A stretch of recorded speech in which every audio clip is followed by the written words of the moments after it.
안녕하세요. 주돈입니다. 25일 방송 시작하겠습니다. 어제 러시아에서 전쟁, 우크라이나죠. 우크라이나에서 전쟁이 발발했다는 소식으로 나스닥 유럽 증시 폭락을 했었죠. 그제 폭락을 했었죠. 그제 폭락을 하고 어제는 다이나믹하게 나스닥이 마이너스 3에서 6%까지 상승을 했습니다. 어제는 방송을 안 했어요. 방송을 할 이유가 없다. 왜 그러냐면 제가 23일 날 방송에서 전쟁은 이미 시작이 됐다. 주가에 반영은 됐다라고 말씀을 드렸는데 나스닥하고 미국 증시가 폭락을 했습니다. 그 여파도 우리나라도 폭락을 했고요. 근데 오늘 다시 상승한 거를 보면서 어제죠. 어제 상승한 거를 보면서 그런 생각이 들더라고요. 예전에 그 앙드레 포스톨란이라는 주식 전문가가 한 얘기가 있습니다. 페타콤플리 아시는 분들은 아실 거예요. 그 내용이 뭔지. 그게 약간의 부안해동이다. 실질적으로 있는 사실이 아니다. 지금은 전쟁보다는 연준의 금리 인상이 더 중요한 시기죠. 지금 여지까지 방송하면서 말씀드렸듯이 환율하고 원자재 가격, 지금 원자재 가격이 유가가 100불을 넘어가느냐 안 넘어가느냐 굉장히 미묘한 시기고 환율을 봐야지 우리의 주식, 증시에 어느 정도의 위치가 보인다. 상승을 할지 하락을 할지. 코로나, 그 다음에 중요한 게 코로나인데, 코로나는 이제 우리 이 주식 시장에서는 제외됐다. 이게 지금 뭐 말들도 많고 선거철이라서 이게 사실 이제 정부에서는 이게 풍토병으로 만들어가지고, 그러니까 이게 이거를 좀, 일상에 적용을 시키려고 많이 노력을 하는데, 선거철이다 보니까 뭐 위중증자가 많이 나온다는 등 확진자가 너무 많이 나온다는 등 뭐 이런 얘기들이 있습니다. 코로나가 주식시장에 영향을 미치려고 그러면 딱 하나죠. 강력한 변종이 나왔을 때. 그리고 우크라이나 이 전쟁을 벌써 반발을 했습니다. 벌써 키예프까지 점령을 했고요. 어저께 잠 못 주무신 분들 굉장히 많을 거예요. 저도 그랬습니다. 오늘 진짜 어제 만약 나스닥이 폭락했으면 우리 증시도 많이 폭락했을 거다라고 생각을 하는데 나스닥이 마이너스 3%에서 플러스 3%, 6%가량 상승을 했어요. 참 이례적인 일이죠. 근데 차트는 비이상적으로 움직였습니다. 어제 움직임이 어제 움직임이 그제 나왔어야 되는데 그래가지고 많이 위험하다. 그리고 가장 중요한 3월달 금리 인상인데요. 뉴스에 보면 골드만삭스에서는 우크라이나 사태 때문에 3월 FOMC 회의에서 0.5% 대신 0.25%가 될 것이다. 이렇게 전망을 하고요. 이런 것 때문에 어저께 나스닥이 상승을 하지 않았나 뭐 그렇게 생각을 해봅니다. 그리고 연준 당국자가 우크라이나 사태 금리 인상에 영향이 없다. 이런 발언을 했고요. 그다음에 요 기사가 있어요. 우크라이나에서 군사 충돌이 어떻게 전개되느냐에 따라서 미국 경제와 연중의 통화 긴축 계획에 어떤 영향을 끼칠지 예의주시해야 된다. 이게 맞죠. 지금 우리가 봐야 될 거. 내일 주가가 올라갈지 떨어질지, 한 달 후에 주가가 올라갈지 떨어질지는 우리가 요거를 봐야 됩니다. 원유 공급에서 차질이 발생해가지고 스태그플레이션이 생긴다 그러면 굉장히 위험해지거든요. 연준에서는 분명히 인상을 할 겁니다. 그리고 오늘 나온 뉴스인데 굉장히 무서운 뉴스가 나왔어요. 종합적으로 지금까지 연준 인사들이 어떠한 발언을 했는지에 대해서 그 뉴스가 나왔는데 이건 중요하기 때문에 제가 한번 읽어드릴게요. 연준 당국자들은 3월 금리 인상을 언급하면서 장기 영향을 주시해야 된다. 연준 당국자들은 이번 사태와 관련해 상황을 예의주시하면서도 3월 금리 인상은 예정대로 이루어질 것을 시사했다. 그리고 클리브랜드 연방은행 총재가 3월 금리를 올리고 이후 몇 개월간 추가적인 인상을 단행할 것이 적절하다. 지금 이 뉴스 내용들이 다 무슨 내용이냐면 연준에서는 뭐 아까 전에 이제 그 위에서 이제 뭐 모건 스탠리라든지 아니면 어떠한 그 금융 골드만삭스라든지 이런 데서는 3월 금리 인상이 어렵지 않을까라고 예상을 하는데 이거는 이 사람들의 생각이라는 거죠. 연준에서는 지금보다 더 강력하게 인상을 해야 된다. 0.5%가 아니라 그 이상 인상을 할 수 있다. 그 내용인 거예요. 지금 나온 내용들이. 애틀란틱 연은 총재는요, 별도의 연설에서 우크라이나 갈등이 연준의 첫 금리 인상 시기에 영향을 미치리라는 것을 자신의 기본적인 전망이 아니라고 말했다. 우크라이나 사태는 이번 전쟁은요, 금리 인상에는 하등의 영향이 없다. 어, 이게 만약에 영향이 있다 그러면요.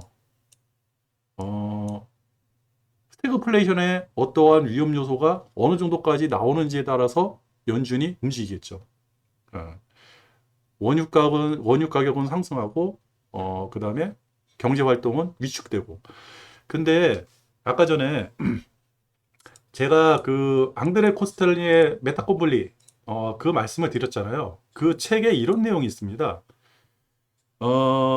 미국이 이라크를 침공할 때, 이라크를 침공하기 전까지는 주가가 우하향, 계속 주가가 빠졌거든요. 그래서 사람들이 이제 공포에 휩싸여가지고 주식을 계속 내다 팔았는데, 그 이후에, 그 이후에, 어, 전쟁이 발발하고 나서, 그 다음에는 주가가, 사상 유례없는 상승을 했거든요. 미국에는 굉장히 이득이다. 지금 이 우크라이나에서 나는 전쟁이 미국이 개입하면서 제가 여기서 메모를 해놓은 게 있는데, 미국은 전쟁을 원한다. 지금의 이 금리 인상이라든지 지금의 경기 호황이라든지 경기 호황을 미국은 원하는데 인플레 때문에 금리를 인상해야 돼가지고 경기가 위축되는 게 두려운 거예요.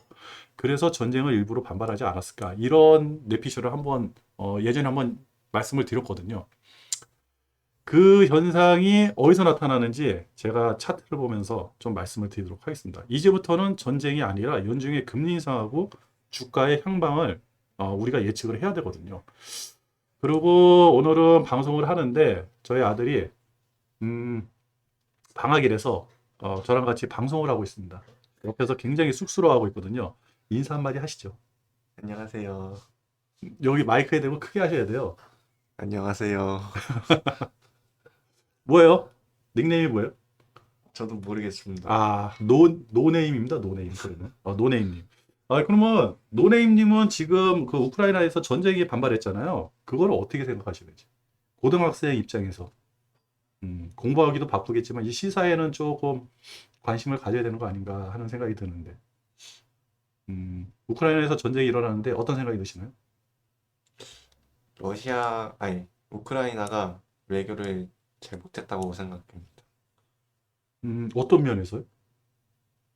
어, 그러니까 지금 우크라이나 상황을 보면은 나토랑 미국도 우크라이나를 도와주고 있지 않잖아요. 네. 그러니까 완전히 고립됐다는 것은 뭔가 우크라이나가 잘못을 하지 않았을까라는 생각이 음, 듭니다.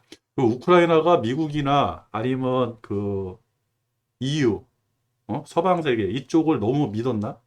그렇게 생각하시는 거예요? 네, 그런 것 같습니다. 맞아요. 저도 그렇게 생각합니다. 좀 예리하시네요. 근데 이제 우크라이나가 좀 많은 실수를 한 것 같아요. 외교적인 면에서는.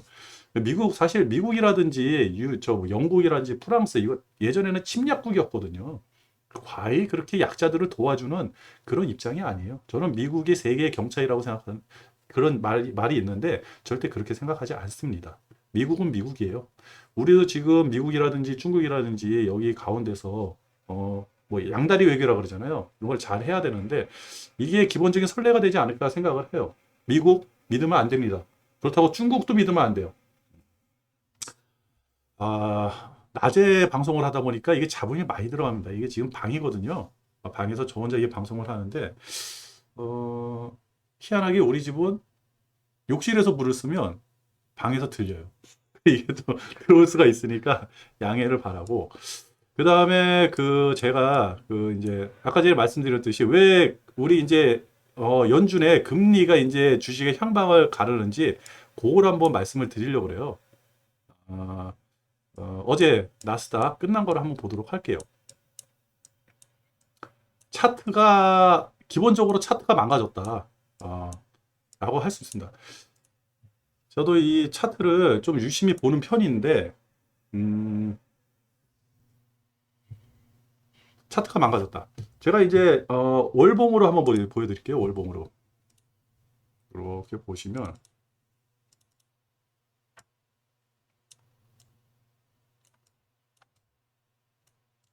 이렇게 보시면 이게 월봉입니다. 월봉. 여기 보시면 1월이고요. 2월이고, 그죠? 월봉이 이렇게 무너진 거죠. 이렇게. 네. 그냥 여기서부터 그냥 이게 월봉은 뭐 이렇게 우리가 차트를 볼 때 기본적으로 과거에서 미래를 보는 게 아니라 과거에서 미래를 예측을 하는 것뿐이거든요. 이게 정확히 맞을 수는 없는 거예요. 잘 올라왔어요. 그죠? 잘 올라왔어요. 굉장히 많이 이 월봉이 1월하고 2월 달에 굉장히 많이 떨어졌잖아요. 그리고 1월 달에 떨어진 거는 뭐 금리의 압박이라든지 이런 게 있을 수가 있는데 2월 달은 우크라이나 문제가 표면적으로 나오면서 떨어진 거거든요. 그러면 다시 일봉을 한번 보여드릴게요. 아주 짧게 우크라이나 사태가 여기서부터 시작해가지고 이렇게 빠진 거예요. 이때 표면적으로 나온 거죠. 사실 여기는 금리 이슈고 여기는 전쟁 이슈라고 한다 그러면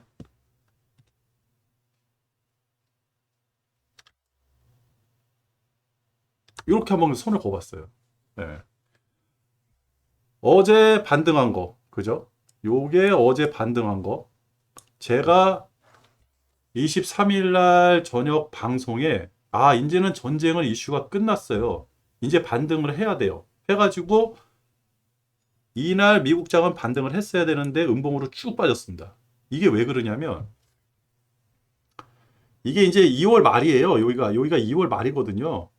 다음 주면 이제 2월도 저물고 이제 3월 달이 들어갑니다. 3월 달. 그럼 3월 달에는 연준의 FOMC. 그게 뭐냐? 여기 있는 거예요. 여기 이렇게 있는 거예요. 금리가. 연준의 금리 이슈.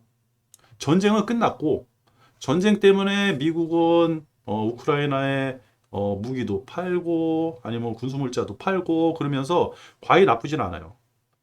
그 지금 이제 그 원유라든지 원재자라든지 이런 게 이제 많이 올라가가지고 힘든 면은 있는데 그건 충분히 해결이 가능하다고 생각을 합니다. 그리고 전쟁이 쉽게 끝나지 않아요. 장기적으로 할 거예요. 분명히 이게 이제 그 주식에 증시에는 어떠한 이슈가 될 수 있는데 크게 우리한테 피부적으로 오는 그런 이슈는 있지 않다고 생각을 하거든요. 하루 만에 키예프가 함락을 했는데 미국은 아무것도 안 하고요. 여기서 이제 미국이라든지 중국이라든지 지금은 러시아하고 중국의 이슈만 나오는데 이제는 미국의 이슈가 나올 겁니다. 그러면 우리가 만약에 이 전쟁이 끝나고 금리, 모건스탠이라든지 뭐 이런 데서 금리가 좀 적게 올라갈 거다. 돈이 좀 회수가 적게 될 거다. 그러면 여기서 상승을 하겠죠. 이렇게 주가가 상승을 하겠죠. 자, 생각을 해보세요. 그러면 금리에 부딪혀서 내려와야 되는데, 그죠? 어느 정도 상승을 하다가 이 금리 이슈 때문에 다시 내려와야 돼. 그러니까 주가가 이렇게 올라갔다가 내려와야 되는데, 그게 아니라는 거죠. 이렇게 가게 생긴 거예요, 지금. 그러면 금리 이게 어디 왔냐? 이 밑으로 내려와가지고 여기에 있는 거예요. 최소한 지금 주가가 횡보할 수 있고 단기적으로 3월 초까지는 상승을 할 수 있는 어떠한 이슈가 생길 수가 있는데 상승을 할 수도 있습니다. 상승을 할 수도 있어요. 다음 주부터 상승을 할 수도 있어요. 근데 상승을 하는 족족 위에 부담이 느껴질 거예요. 저는 주가가 상승을 하면 할수록 곧버스에다가 계속 자금을 투입할 겁니다. 네. 사실 지금 23일 날 제가 레버리지에다가 좀 투자를 한다 그랬다가 사실 우리 저기 나스닥이 무너진 거 확인하고 나서 차트 무너진 거 확인하고 나서 그 다음에 고퍼스에다가 투자를 하기 시작했거든요. 그리고 장이 상승하면 할수록 다시 고퍼스에다 투자를 할 겁니다. 근데 그게 이제 차트만에 나온 게 아니라 저는 차트는 어떠한 기준선이 무너졌을 때 굉장히 심각하게 생각을 하는데 중요한 게 제가 이제 환율하고 원자재 꼭 보시라고 했잖아요. 자, 환율 한번 볼게요. 그냥 뭐 여러분들이 보시면 됩니다. 환율의 등락폭을 봐야 돼요. 등락폭을. 대략 1시간 60분봉. 그죠? 보시면 여기서부터 여기까지 왔다. 여기까지 왔다. 환율이 변화가 심하다는 거는 외환당국의 대응이 심해질 수가 있고 그 다음에 우리 이제 그 외환보유고가 누수가 많이 생길 수가 있거든요. 갑자기 지금 모든 게 해피해가지고 주가가 우상향을 하고 모든 기업들이 장사가 잘 된다? 아닐 겁니다. 그러면 환율의 변동폭, 이 변동폭에 대한 진폭에 대한 어떠한 데미지는요, 다시 한번 올 수가 있다는 거죠. 그리고 장기적으로 봤을 때 월봉을 한번 보여드릴게요. 어, 그죠? 가히 뭐 환율이 안정화돼가지고 떨어진다든지 저기 횡보를 한다든지 아주 천천히 우상향을 한다든지 어떤 그런 이슈가 없죠. 까딱 잘못하면 1200원만 뚫고 나가죠. 지금 어떠한 조금만 이슈가 생겨가지고 안 좋은 이슈만 생기면 1200원에서 쑥 올라가고 조금만 좋아졌다 그러면 1190원까지 쑥 내려오고 그래서 환율을 좀 유심히 보시라고 말씀을 드린 겁니다. 그리고 현재 상황은요. 현재 상황은 코스피도 뭐 1%대 상승을 하고 있는데 어제 3% 빠진 거에 비해서는 뭐 많이 올라가질 않죠. 차트로 보면요. 뭐 여러분들도 느끼실 거예요. 이건 기본적인 거니까.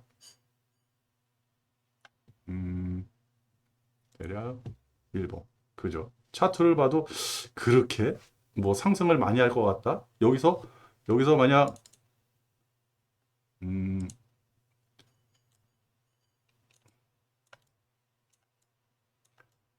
여기서 만약 상승을 한다 그러면 얼마나 상승을 할까요? 제가 한번 이 차트를 한번 다시 그려볼게요. 자, 여기서 만약 상승을 한다 그러면 이게 전고인데 이거를 이렇게 뚫고 이렇게 올라갈 수 있을까요? 아니면 상승을 한다면서 여기서 받쳐가지고 이렇게 내려올 확률이 높을까요? 어, 제가 그랬죠? 여기는 3월 금리, 금리 이슈가 잠재되어 있는 거예요. 잠재적인 악재가 위에 버티고 있는데 상승을 할까요? 상승에 무게를 둘까요? 하락에 무게를 둘까요? 그거는 여러분들이 판단을 하셔야 됩니다. 저는 하락에 무게를 두겠습니다. 그래서 상승을 할 때마다 고퍼세어 매수량을 점점 더 늘릴 거고요. 그리고 원자재 가격. 원자재 가격이 오르면 오를수록 거진 100불 다 육박을 했는데 원자재 가격이 오르면 오를수록 장기적으로는 더 안 좋아지겠죠. 네. 그리고 전쟁은 장기화되고. 이 이후부터는요, 여러분들이 조금만 관심을 갖고 보시면 충분히 여러분들의 투자 방향이 나오지 않을까. 저는요, 레버리지하고 고퍼스를 전문적으로 투자하는 주돈이었습니다. 어, 우리 고딩 노네임께서는 뭐 마지막으로 한 말씀 음, 하실 거 없나요? 여러분도 돈 버셔가지고 행복하셨으면 좋겠습니다. 지금까지 주돈이었습니다.